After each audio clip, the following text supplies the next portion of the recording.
배에 오르심에 제자들이 따랐더니 바다에 큰 놀이 일어나 배가 물결에 덮이게 되었을 때 예수께서는 주무시는지라. 그 제자들이 나와 깨우며 주여 구원하소서, 우리가 죽겠나이다. 어찌하여 무서워하느냐? 믿음이 작은 자들아. 하시고 곧 일어나사 바람과 바다를 꾸짖으시니 아주 잔잔하게 되거늘 그 사람들이 놀랍게 여겨 이가 어떠한 사람이기에 바람과 바다도 순종하는가? 기도하고 말씀 나누겠습니다. 아버지 하나님, 주의 백성들이 주님의 말씀 앞에 있습니다.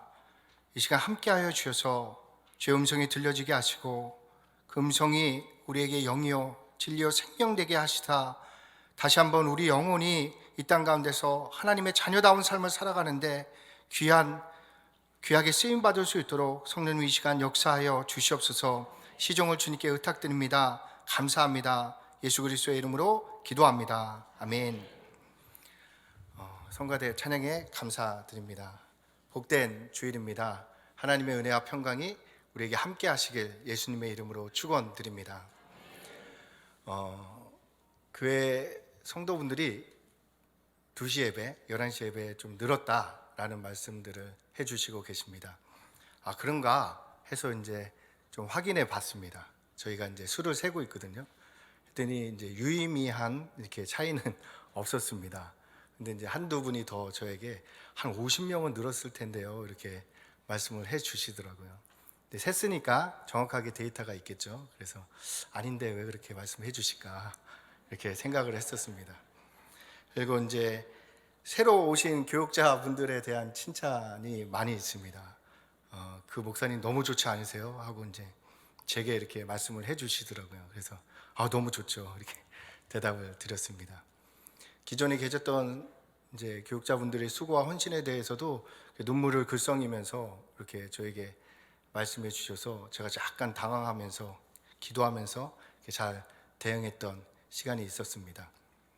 얼마 전에는 멀리 계신 노예 목사님께 연락이 왔습니다.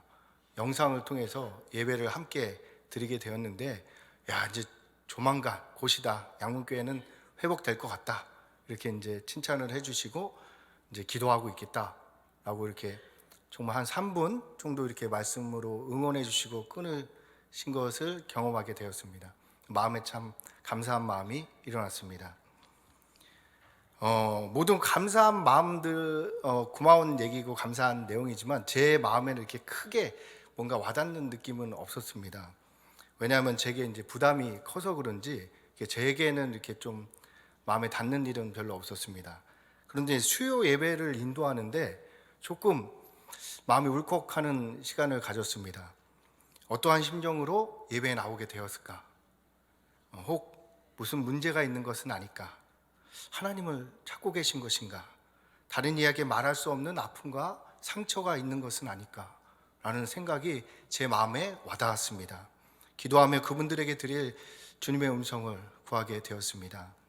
이렇게 한 주를, 이게 이 한 주 동안 일어났던 일들이거든요. 그 한 주를 되짚어 보니까 하나님께서 양문교회를 이렇게 돌봐주고 계시구나라는 생각을 가지게 되었습니다. 오늘 말씀은 지난주에 등장했던 그 제자들이 예수님을 쫓아서 특정한 배에 타게 되면서 시작됩니다. 지난주 내용 기억하십니까? 아기 낙타와 어미 낙타의 대화로 시작되었습니다. 아기 낙타에게는 사막을 활보할 수 있는 큰 발톱과 긴 속눈썹과 그 영양분을 저장할 수 있는 등의 혹이 있었습니다. 그런데 이제 동물원에 살고 있게 되었던 것이죠. 그래서 아기 낙타는 사막을 활보할 수 있는 능력을 가진 자신이 동물원에 살고 있는 것이 이상하게 여겨졌습니다. 이야기를 들은 아기 낙타는 광활한 사막을 걷고자 하는 꿈이 그 안에서 일어나지 않았겠습니까? 우리도 아기 낙타와 같이 꿈을 꾸던 시절이 있었습니다. 그런데 어느새 저희도 모르게 어미 낙타와 같이 현실 가운데 안주하게 된 것입니다. 우리에게 있는 예수 이름의 권세, 생명의 말씀, 기도의 능력, 무엇인지 우리는 알고 있지만 현장에서 구름기둥을 쫓는 일들을 멈추게 되었습니다. 심기없게 개척하여 얻게 된 안정을 깨어버리기 싫은 것입니다. 그런데 여기서 문제가 되는 것이 있죠. 우리에게 있는 구름기둥이 여전히 우리를 광야로, 가나안 땅으로 인도하고 있다는 것입니다. 가나안 땅 무엇입니까? 그 의미는 낮아지다라는 뜻을 가지고 있습니다. 우리에게 가나안 땅은 하나님의 말씀에 순복해서 사랑하고 섬기는 지점이 우리에게 있는 가나안 땅인 것입니다. 구체적으로 예를 들면 우리가 현장에 나아갔을 때 부족한 직원들이나 돌봄이 필요한 사람들이나 어려운 이웃들이 우리가 나아가야 할 하나님께서 원하시는 가나안 땅인 것입니다. 구름기둥은 우리에게 그들을 비추고 있습니다. 그들에게 나아가라 우리에게 말씀하시는 것입니다. 쉽지 않겠죠. 어려운 일입니다. 하지만 우리가 그 구름기둥을 쫓아가면 하나님이 공급해 주시는 하늘의 만나와 반석의 물을 다시 회복하게 될 것입니다. 아말렉을 쳐부수는 하나님의 역사하심을 우리가 경험하게 되는 것입니다. 하나님이 나의 아버지 되심을 날마다 확인하는 삶을 살게 된다는 말씀입니다. 그러면 여전히 가진 것은 없을지라도 앞날의 염려와 걱정이 점점 사라지게 될 것입니다. 답이 없는 광야를 활보함에도 담대한 마음이 우리 가운데서 일어나게 될 것입니다. 온 우주의 주인 되신 하나님이 우리의 아버지로 믿어지기 때문입니다. 이것이 성도가 가진 참된 은혜가 아니겠습니까? 우리가 돈이 없지 믿음이 없어서야 되겠습니까? 문제는 이러한 은혜는 현장의 안주에서는 얻을 수 없다라는 것입니다. 오직 구름기둥을 쫓을 때만 우리가 누리게 될 수 있습니다. 그래서 우리는 선택해야 합니다. 동물원에 머물러서 현실에 머물러서 안주할 것인지 구름기둥을 쫓아 하나님이 인도하시는 곳으로 가서 하나님을 아버지로 누리며 살 것인지 결단해야 하는 것입니다. 성경은 도저히 구름기둥을 쫓을 수 없는 상황에서 주님의 뜻을 따랐던 사람들을 우리에게 소개하고 있습니다. 왜 그렇습니까? 너희도 해봐라. 내가 너희 아비됨을 내가 증거해 주겠다라고 말씀하시는 것입니다. 한 번은 이스라엘 백성들이 바벨론의 포로가 되었습니다. 전쟁에 진 포로에게 무슨 소망이 있겠습니까? 당연히 소망을 잃고 현실에 주저앉게 되었습니다. 어떻게 해서든지 바벨론에 적응하지 않으면 가족들이 노예가 될 수 있는 상황입니다. 최선을 다해서 바벨론에 적응하는 삶을 살게 된 것입니다. 하지만 그 가운데서도 구름기둥을 쫓아서 성령의 꿈을 꾸는 이들이 있었습니다. 주변에서 그들을 어리석다, 미련하다, 되지도 않는 꿈을 꿔서 가족들을 힘들게 하고 있다라고 말을 합니다. 누구입니까? 다니엘과 세 친구입니다. 하나님이 이들을 주목하고 계십니다. 그들의 구름기둥을 쫓아간 곳은 푸른 초장이 아니었습니다. 그곳은 평소보다 7배나 뜨거운 풀무불이 준비된 곳이었습니다. 그래서 다른 모든 이스라엘 사람들은 현실과 타협했습니다. 하지만 세 친구는 타협하지 않았습니다. 객기가 아닙니다. 성령님의 감동에 순종한 것입니다. 어떻게 되었습니까? 평소보다 7배나 뜨거운 풀무불이 그들을 지키고 있는 감독관은 태웠지만 그들의 머리털 하나도 태울 수 없었습니다. 하나님이 천사를 보내서 그들을 지켜주신 것입니다. 무슨 말씀입니까? 하나님께서 함께 하시니 평소보다 7배나 뜨거운 풀무불이 푸른 초장으로 변하게 되었다는 말씀입니다. 그 가운데서 하나님의 아버지 되심을 누리게 된 것입니다. 다니엘도 구름기둥을 쫓았습니다. 그곳은 실만한 물가가 아니었습니다. 사자굴이 그들에게 준비되어 있었습니다. 다른 모든 이스라엘 백성들은 현실과 타협했습니다. 하지만 다니엘은 타협하지 않았습니다. 혈기가 아니었습니다. 성령의 감동에 순종한 것입니다. 어떻게 되었습니까?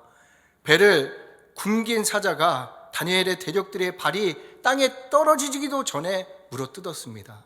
하지만 다니엘은 머리털 하나 상하지 않았습니다. 하나님께서 천사를 보내서 사자의 입을 막으신 것입니다. 하나님께서 함께 하시니 사자굴이 뜨거운 풀무불이 실만한 물가와 푸른 초장으로 변하게 되는 것입니다. 우리의 안식이 어디에 있는지 확인하셔야 합니다. 하나님이 우리에게도 감동하시고 도전하십니다. 한번 해봐라. 내가 너희의 하나님됨을 알게 될 것이다. 지금 너희가 힘들어하는 그 문제가 푸른 초장과 실만한 물가로 변하게 될 것이다. 그러니 현장에서 성령의 감동을 쫓아봐라 말씀하십니다. 사막을 활보할 수 있는 능력이 낙타에게 있듯이 광야를 헤쳐나갈 수 있는 예수의 이름의 권세와 성령의 권능이 우리에게 있습니다. 우리는 성전 미문에 앉아있는 안진뱅이로 부름받은 것이 아닙니다. 그들을 일으켜 세울 베드로로 부름받은 것입니다. 그러니 현장에 주저앉아 있는 것이 아니라 예수의 이름으로 일어나 빛을 발해야 하는 것입니다. 어떡해요? 나 사는 것도 힘든데. 성경을 보시기 바랍니다. 베드로가 안진뱅이 일으킨 것 아닙니다. 모세가 홍해를 가른 것이 아닙니다. 모세가 하나님의 구름 기둥을 쫓아서 하나님의 말씀에 순종해서 홍해 앞으로 나아가자 하나님께서 홍해를 가르신 것입니다. 성령의 감동을 쫓아서 베드로가 안진뱅이에게 나아가자 하나님께서 그 안진뱅이를 일으켜 세워주신 것입니다. 우리가 성령의 감동을 쫓을 때 하나님의 우리의 아버지 되심을 복을 주어서 우리에게 증거해 주시는 것입니다. 그러니 우리도 주님의 이름으로 일어나 빛을 발해보시길 축원합니다. 수잔 보일 기억하십니까? 2009년 4월 11일에 영국 TV 방송인 브리튼스 갓 탤런트 쇼에 출연해서 I Dream the Dream을 불러 3일의 심사위원 전원일치로 예선을 통과한 주인공입니다. 그녀는 키가 크고 뚱뚱하고 촌스러운 옷을 입고 머리가 산발이 된 상태로 조벅조벅 무대 위로 올라갔습니다. 심사위원 코엘이 나이를 묻자 47세라고 대답을 합니다. 3인의 심사위원들은 실망한 표정을 지었습니다. 방청객들도 저런 아줌마가 이런 재능 있는 아이들을 발굴하는 곳에 왜 나왔을까 하는 표정을 지었습니다. 그러나 그녀가 노래를 부르기 시작하자 모든 사람들이 눈을 크게 뜨고 그녀를 다시 보기 시작합니다. 그녀가 풍성한 성량으로 나는 꿈을 꾸고 있습니다 라고 노래하자 함성과 박수가 터져 나왔습니다. 수잔 보일이 노래를 마치고 무대를 걸어 나가는데 심사위원들이 그녀를 불렀습니다. 하지만 그녀는 그 심사위원들의 말을 듣지 못했습니다. 그녀 스스로도 심사위원이 자신을 부를 것이라 기대하지 않았던 것입니다. 한 카메라맨이 그녀를 잡아서 무대 위로 올라가라고 말씀해 주었습니다. 심사위원 모두가 그녀의 노래를 극찬했습니다. 한 심사위원은 내가 이 쇼에서 3년간 심사를 했지만 이런 감격은 처음이다 라고 전했습니다. 아만다 홀드는 그녀에게 냉소적으로 대했던 처음 모습을 사과하고 사람을 외모로 판단하면 안 된다는 교훈을 다시 얻었다고 고백했습니다. 주신임인 사이먼 코엘은 수잔 보일을 자신의 전속 레코드사에 소개시켜 주겠다라고 전했습니다. 하룻밤 사이에 스타가 된 노처녀 수잔 보일이 누구입니까? 10남매를 자녀로 둔 중산층 가정에서 태어난 수잔 보일은 태어날 때 산소 부족으로 인해서 지진아가 되었습니다. 지능이 부족한 그녀는 공부를 못해서 학교의 또래 아이들에게 왕따와 시달림을 당하며 성장했습니다. 그러한 그녀의 일생은 남들의 냉대와 이런 외로움으로 점철되어 있었던 것입니다. 그래서 그녀는 세상에 나가는 것이 두려웠습니다. 무서웠습니다. 그러한 그녀에게 한 가지 재능이 있었죠. 노래입니다. 그녀는 5살 때부터 노래의 재능을 보이기 시작했습니다. 그녀는 어머니와 함께 브리튼스 갓 탤런트 쇼를 즐겁게 즐겨보곤 했습니다. 어머니는 그녀에게 쇼에 나가 도전해 볼 것을 권유했지만 그녀는 자신이 없어서 도전하지 않았습니다. 2년 전 어머니가 돌아가신 것입니다. 그녀의 외로움은 더욱 커졌습니다. 그래서 그리운 어머니를 위해 쇼에 나갈 용기를 얻었다라고 전합니다. 그리고 그녀가 노래를 부르자 그녀는 세계적인 스타가 되었습니다. 혹시 자신을 어린 시절의 수잔 보일과 같이 여기는 분들이 계실 수도 있습니다. 세상은 우리의 부족한 부분을 보고 그리고 그 부분을 공격합니다. 그리고 그것으로 우리를 판단하는 것입니다. 하지만 나와 상관없는 그들의 말에 주눅들거나 상처받지 마시기 바랍니다. 그들은 나와 아무런 관계가 없는 자들입니다. 우리를 현장에 보내신 분은 아버지 하나님이십니다. 우리는 아버지의 음성을 들어야 하는 것입니다. 그 하나님이 여러분을 현장의 빛이다 라고 말씀하고 계십니다. 그러면 우리가 현장의 빛인 것입니다. 수잔 보일의 어머니가 수잔에게 쇼에 나가봐라 권유했듯이 하나님은 우리에게 빛으로 나아가라 권유하고 계십니다. 그 길로 나아갈 때 세상은 우리를 미련하다 말할 것입니다. 어리석다 말할 것입니다. 하지만 그들의 말에 영향받지 마시기 바랍니다. 그들은 한터럭도 우리에게 도움을 준 적이 없습니다. 우리가 하나님의 말씀을 쫓아 사랑하고 섬기는 일로 나아갈 때 다니엘과 세 친구와 같이 하나님의 역사하심이 우리 현장 가운데 임하게 될 것입니다. 오늘 본문에서 이러한 삶을 작정한 제자들이 그들이 예수님과 함께 예수님이 타신 배에 오르게 된 것입니다. 예수님을 그리스도로 모신 우리도 우리 인생의 항해를 예수님과 함께 시작하게 된 것과 마찬가지 아니겠습니까? 예수님과 함께 배를 타라고 함께 탄 배라고 할 때 우리에게 떠오르는 배가 있을 것입니다. 창세기 6장의 방주입니다. 노아 때 제약이 관영했다 성경이 말씀합니다. 제약이 관영했다라고 표현을 하니까 그들이 지저분하고 역겨운 행동을 많이 했을 것이다 상상할 수 있습니다. 하지만 제약이 관영했다는 것은 세상의 기준으로 보면 일상을 살아갔다라는 의미입니다. 그렇다면 무엇이 문제입니까? 그들 안에 하나님을 향한 기대가 없었다라는 것이 문제입니다. 성도가 기대하지 않는 것은 죄다라고 긴 사무엘 목사님이 외쳤습니다. 즉 하나님은 자신을 기대하지 않는 사람들을 제약이 관영하다라고 판단한 것입니다. 자기 소견에 옳은 대로 살아가고 있기 때문입니다. 그래서 하나님은 세상을 물로 심판할 것을 작정하셨습니다. 하나님의 홍수 앞에 피할 수 있는 사람 단 한 사람도 없습니다. 저는 바다에서 풍랑을 경험한 적이 있습니다. 큰 배를 타고 있어서 영향을 적게 받았는데요. 배가 올라갔다 내려갔다 했습니다. 한 3m 정도의 풍랑인 것 같습니다. 그런데 바다의 파도는요 30m가 심할 경우에는 30m가 넘게 친다고 합니다. 30m면요 한 10층 높이의 건물이 막 이렇게 쳐오는 상황이라고 보면 될 것입니다. 인생의 풍파를 지나왔다는 분들의 말씀을 듣습니다. 그 크기가 얼마나 되겠습니까? 5m 정도 되면 크다 말씀드릴 수 있을 것입니다. 만약 30m의 풍파를 만났다면 그분들은 저를 만나지 못했을 것입니다. 무슨 말씀입니까? 하나님의 심판에서 견딜 수 있는 사람은 없다라는 것입니다. 하지만 온 세상이 멸망당할 그 상황에서도 방주에 탄 사람과 동물은 하나 예외 없이 모두 구원을 받았습니다. 왜 그렇습니까?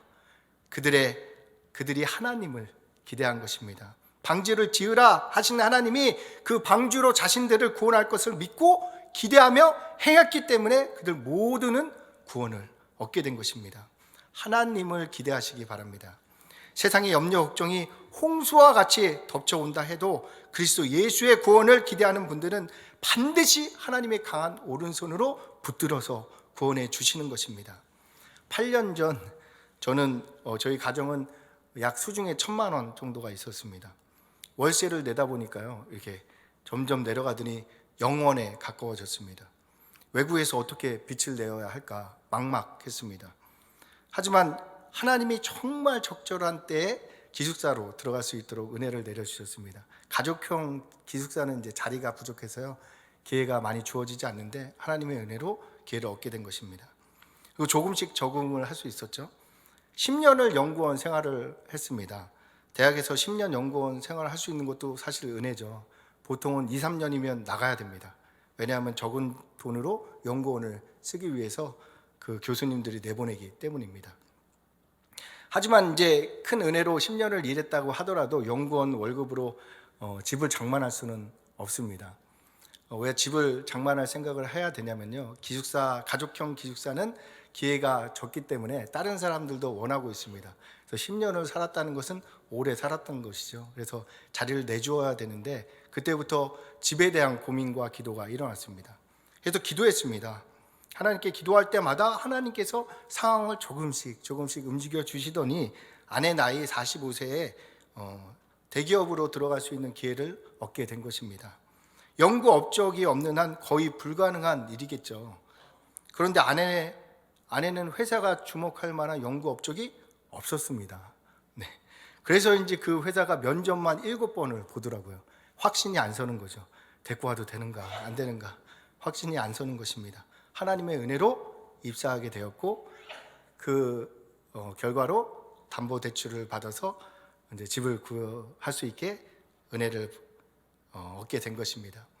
세상적으로 불가능한 일들이 하나님께는 가능하다라고 말씀드리는 것입니다. 한국에서 지방대학 나온 아내가 외국에서 공부한다고 했을 때 지도 교수님도 기대하지 않았습니다. 하지만 하나님을 기대한 아내는 벨기에에서 공부할 수 있는 기회를 얻게 되었습니다. 10년을 연구원으로 있자 친절한 사람들이 아내에게 조언을 건넵니다. 벨기에에서 직장 얻기 어려우니까 조금이라도 어렸을 때 빨리 한국에 들어가서 좋은 직장을 얻어라. 한국에 가면 좋은 직장을 얻을 수 있을 것이다. 그분들은 아내가 벨기에에서 직장을 얻을 수 없다 단정한 것입니다. 하지만 하나님을 기대한 아내는 45세에 직장을 얻게 되었습니다. 세상 사람들의 말과 생각은 사실 한 터럭도 저에게 유익이 없습니다. 정말 도움을 주고 싶다면 자신이 생명같이 여기고 있는 그 물질을 조금 띄어서 나누어 주지 않았겠습니까? 자신의 돈은 나누지 않고 입으로 위로를 전하는 행위는 선으로 보이지도 않게 위선도 아닐 것입니다. 그냥 자기 자랑 아니겠습니까? 그런데 그러한 분들에게 혹시 모를 도움을 기대하면서 끈을 놓지 않고 붙들고 있는 분들이 많습니다. 그러한 분들을 보면 안타깝게 여겨지는 것입니다. 차라리 그 마음으로 하나님을 의지하고 기대하시면 얼마나 좋겠습니까? 하나님은 단 한 번도 저희 가정을 실망시킨 적이 없습니다. 어떠한 문제도 능히 해결해 주시는 참 좋으신 하나님이셨습니다. 이러한 좋으신 주님이 계신 배에 제자들이 탔다라는 말씀으로 오늘 본문이 시작됩니다. 24절입니다. 함께 읽겠습니다. 시작. 바다에 큰 놀이 일어나 배가 물결에 덮이게 되었을 때 예수께서는 주무시는지라. 24절에 생략된 단어가 있습니다. 오 보라 라는 감탄사입니다. 즉 보라 마침 바다에 거센 풍랑이 일어나 배가 물결에 덮이게 되었다. 그런데 예수님은 휴식을 취하고 계셨다라는 의미가 됩니다. 본문의 제자들은 예수님을 쫓았습니다. 마치 어린 낙타가 동물원을 나와서 사막으로 향한 것과 같습니다. 그러자 제자들의 믿음을 시험하듯이 풍랑이 임하게 된 것입니다. 무슨 말씀입니까? 믿음의 항해를 떠나는 우리에게도 풍랑을 만날 수 있다라는 말씀입니다. 세상의 풍랑은 끊임없이 일어나는 곳입니다. 비바람과 창수는 반석 위에 있든지 모래 위에 있든지 동일하게 임한다라는 말씀입니다. 그러니 풍랑을 만나지 않게 해주세요 라는 기도에 응답은 되지 않습니다. 광야를 나서는 순간 홍해를 만날 수밖에 없는 것입니다. 그 홍해를 만나야지만 홍해를 가르치는 하나님을 우리 아버지로 경험하게 되지 않겠습니까? 다시 골리앗을 만나지 않게 해주세요 라고 기도했다면 응답되지 않았을 것입니다. 골리앗을 만나야지만 골리앗을 이긴 하나님을 이스라엘 가운데 증거할 수 있게 되기 때문입니다. 그렇다면 풍랑을 만난 우리는 어떻게 해야 합니까? 풍랑이 아니라 우리의 방주 되신 예수님을 기대하며 바라보아야 한다는 것입니다. 그때 우리도 풍랑을 이기게 하신 하나님을 우리의 아버지로 현장 가운데 증거하게 될 것입니다. 25절입니다. 그 제자들이 나와 깨우며 이르되 주여 구원하소서 우리가 죽겠나이다. 25절을 원어를 보면 현재형으로 사용되어 있습니다. 우리가 죽어가고 있습니다 라고 말하고 있는 것이죠. 우리에게 적용하면 우리에게 찾아온 문제로 인해 염려 걱정함으로 우리가 죽어가고 있습니다 라고 고백하는 것과 같습니다. 이것은 예수님을 바르게 찾고 있는 것은 아닙니다. 예수님보다 문제가 크고 두려운 상황인 것입니다. 26절입니다. 예수께서 이르시되 어찌하여 무서워하느냐 믿음이 작은 자들아 하시고 곧 일어나사 바람과 바다를 꾸짖으시니 아주 잔잔하게 되거늘. 아멘. 그래서 예수님이 그들의 믿음 없음을 책망하십니다. 그리고 일어나서 바다와 바람을 꾸짖으시니 아주 잔잔하게 되었습니다.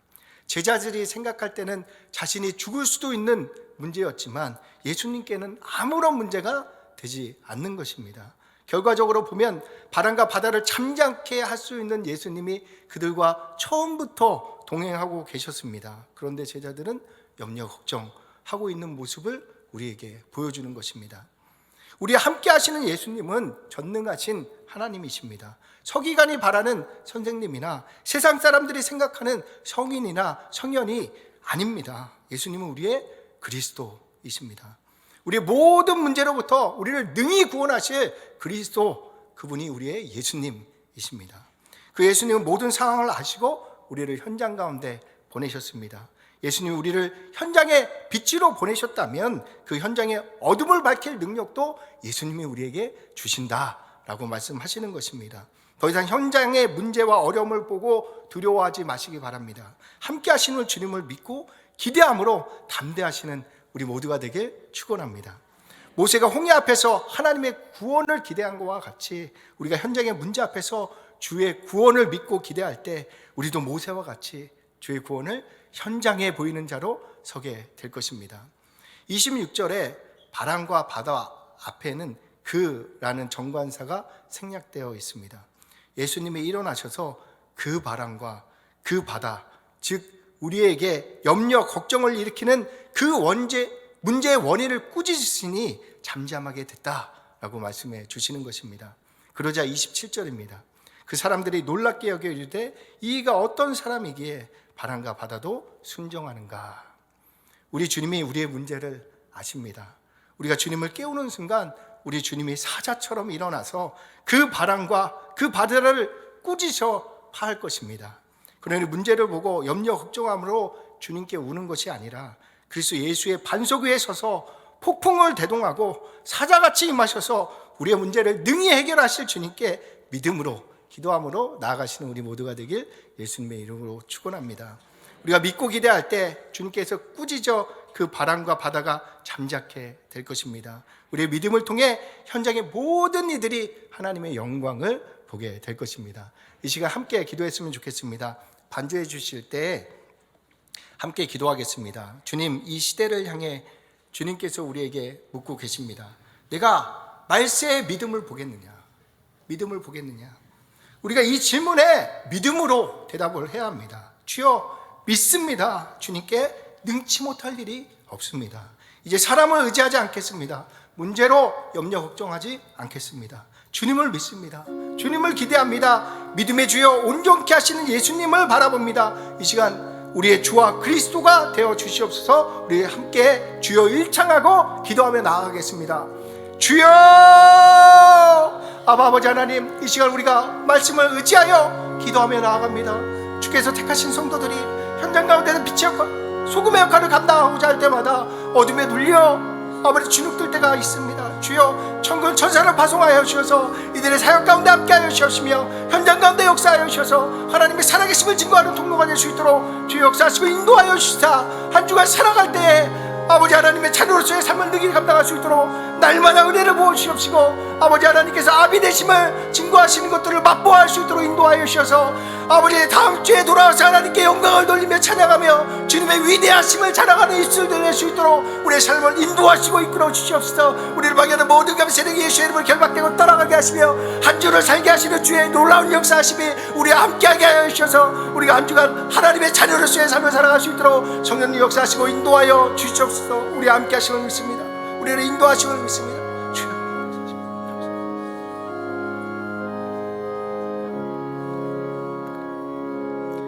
아버지 하나님, 은혜와 사랑을 감사합니다. 우리가 한 주를 시작합니다. 말씀 의지하며 나아갈 때 염려 걱정하는 것이 아니라 주께서 함께 하심을 믿고 아버지 하나님 구름 기둥을 쫓아 사랑하고 섬기는 일에 도전하고 나아가는 저희가 될 수 있도록 은혜 내려 주시옵소서. 감사합니다. 예수 그리스도의 이름으로 기도합니다. 아멘.